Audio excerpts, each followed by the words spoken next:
Robert Monroe, el fundador de The Monroe Institute, era un empresario estadounidense de gran éxito en el mundo de la comunicación. Empezó a experimentar estados no ordinarios de conciencia que cambiaron drásticamente su vida. Un día, de forma involuntaria, se encontró abandonando su cuerpo físico para viajar con un segundo cuerpo, a escenarios muy apartados de las realidades físicas y espirituales de su vida cotidiana.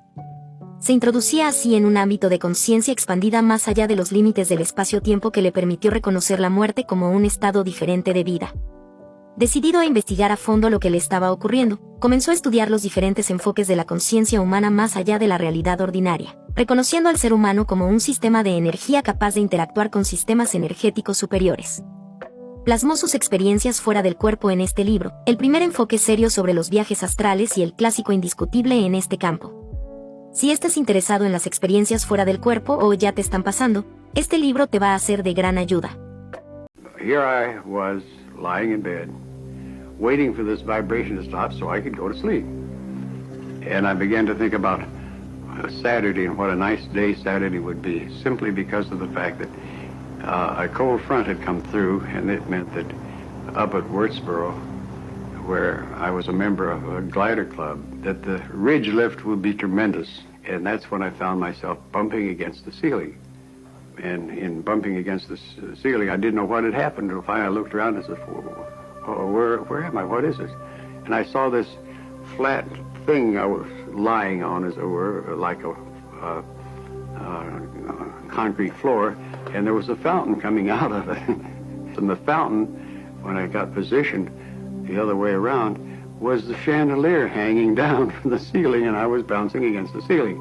And I thought, oh, now I know what this is vibration is the beginning of the death process. I swam back down through the air to get back into the, and I was able to flop back in the body, and I sat up.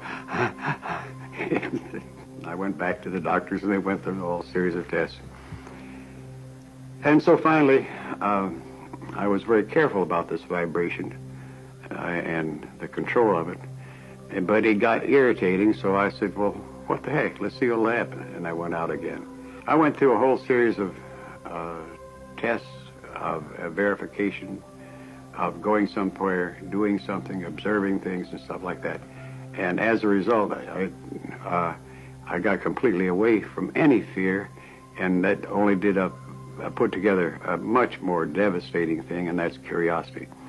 Inevitably, our methods, and we don't deliberately do it, it just happens, produce a cessation of the fear of death.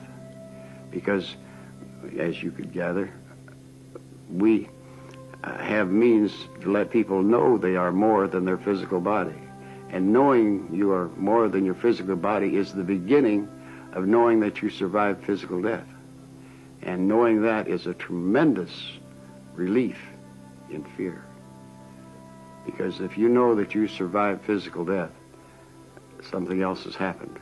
You are free.